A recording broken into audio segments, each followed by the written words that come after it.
Hello everyone, thanks for coming out here today. I really do appreciate you. Thanks for your continuous support and thanks for always staying tuned to our channel. Yes, the news we've got today is coming from Fani Kayode. He has written a letter to the person of Asiwaju Bola Tinubu.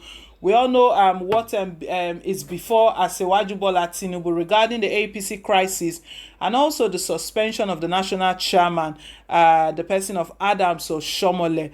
At one point, Asiwaju wrote something. I'll just read that out to you. Even the obstacles on my way, I predict them. Before those that will bring them will start to think about them. I plan for betrayal. I plan for backstabbing. I also plan for reunion.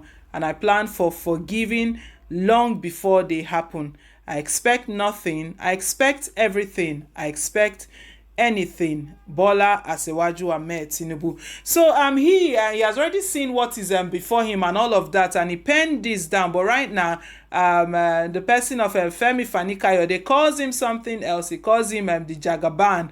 We'll get more details in a moment, guys. But before we do, please, if you haven't yet subscribed to our channel, click on the subscribe button down below and don't forget to give us a thumbs up, hit on the like button. It really does mean a lot to us. Right, let's get into all that Fani Kayode has got to say to Asiwaju Bola Tinubu. An open letter to Jagaban by Fani Kayode. My dearest Jagaban, you know very well that I've always liked and respected you. You will also recall that a few years ago, I warned you that everything that is being done to you today would eventually be done to you given the choices you made at the time. I bear you no malice or ill will, but in view of what is happening in your political party, given the fact that your good friend, co-conspirator and collaborator, President Muhammadu Buhari, has finally thrown you under the bus and dumped you, I am constrained to write the following. The bitter truth is that you predicted nothing and you saw nothing. The only thing you saw were your own vain delusions and insatiable greed, and the only thing you left and that moved you was your blind ambition. You sold your body, spirit, and soul to the enemy and betrayed your people, even though we warned you over and over again that those who you were dining with were far smarter and far more astute than you. Yet, although all the signs were there, you dismissed our concerns, vilified us and treated us with contempt, demonized us and sought to destroy us. Now the chickens have come home to roost and the writing is on the wall. The signs are there for us to see. You betrayed and sold Lagos. You betrayed and sold the Southwest. You betrayed and sold the Southeast. You betrayed and sold the South-South. You betrayed and sold the Middle Belt. You betrayed and sold the Northeast. You betrayed and sold the Northwest. You betrayed and sold the Muslims, and you betrayed and sold the Christians. Simply put, you betrayed and sold everything and everyone in Nigeria just to feed and satisfy your psychotic obsession and compulsive ambition. They have finally stripped you naked, grabbed you by your balls, and taken everything from you.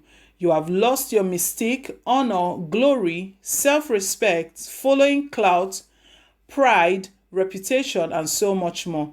You have almost lost control of the political party that you conceived, formed, nurtured, and built.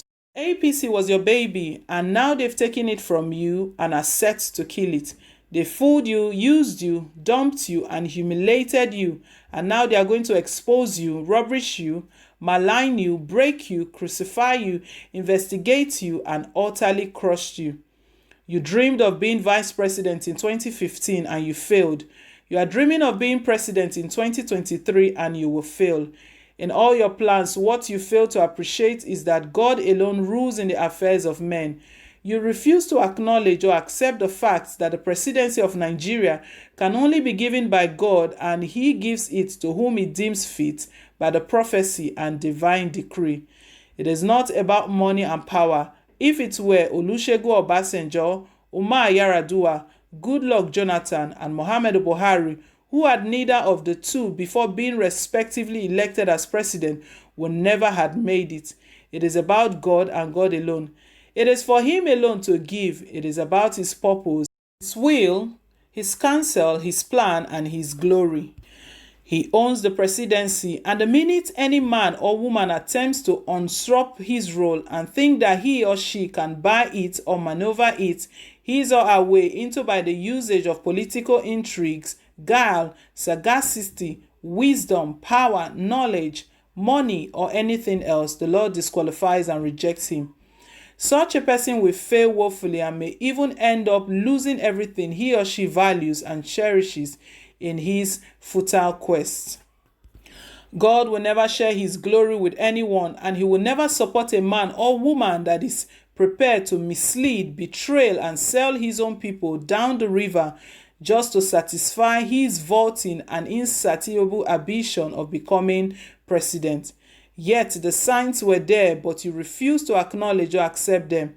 They refused to give you a former position in the National Executive Committee. They ensured that some of your key loyalists in the Southwest turned against you and opposed you. They refused to accept even one of your ministerial nominees both in 2015 and 2019. They humiliated your protege, whom you nominated as vice president, and turned him into a pilot and pathetic little errand boy with no testicle fortitude or shame. They drove your nominees at FRS out of office unceremoniously and have placed him under criminal investigation. They have decided the ranks of your loyalists and turned even your hitherto most trusted lieutenant against you. They insulted, undermined, marginalized you openly, and worst of all, they made it clear to you privately they would never give you power. Yet, if you did not care about what they subjected you to, you ought to have at least cared about what they did to Nigeria. For the last 5 years, our nation and people have suffered because of the calamities choices that you made and the inexplicable and unconcilable alliances that you forged.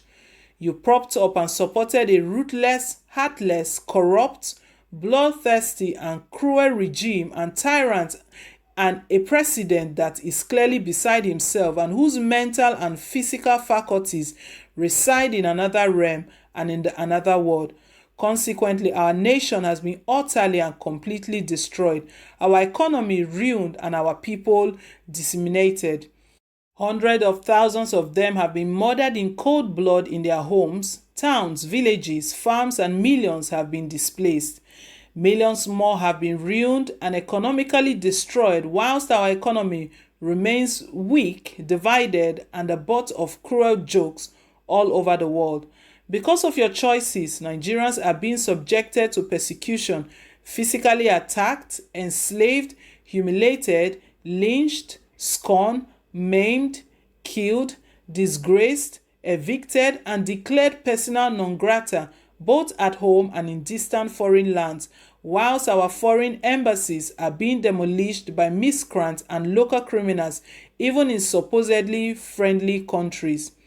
I sincerely hope that one day you would reflect on all of this and consider the damage you have done to your kinsmen and compatriots.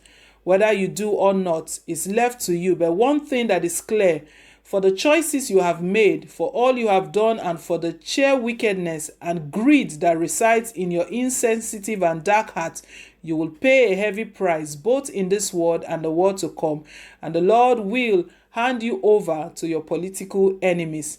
Permit me to conclude by quoting the instructive words of a tweet that I posted just yesterday after I heard about the last development in your party. I wrote, "First, Oshomole is kicked out by the Court of Appeal. Then his preferred replacement, Ajimobi, falls into a coma. Then his arch-rival, Gyadom, is recognized by Buhari as national chairman. Conclusion: it is over for Tinubu. He has been thrown under the bus and retired from politics. I stand by those words. Happy retirement, my dearest Jagaban. May you live long to see the glory of our country restored and the damage that you have done to our people repaired. Shalom." Wow, guys, this is really a heartfelt one. It's a strong one and it is deep. This is the one that the person of Fani Kayode, a former minister of aviation, and has written to Asewaju Bola Tinubu what he has actually done to the country, and whatever he's getting now is like a payback of what he has done. Guys, leave your take, leave your comments down below in the comment section. We really do appreciate you. Please, if you haven't yet subscribed, click on the subscribe button down below, and don't forget to give us a thumbs up, hit on the like button. We really do appreciate you. Till I come your way again, it's bye for now, and God bless.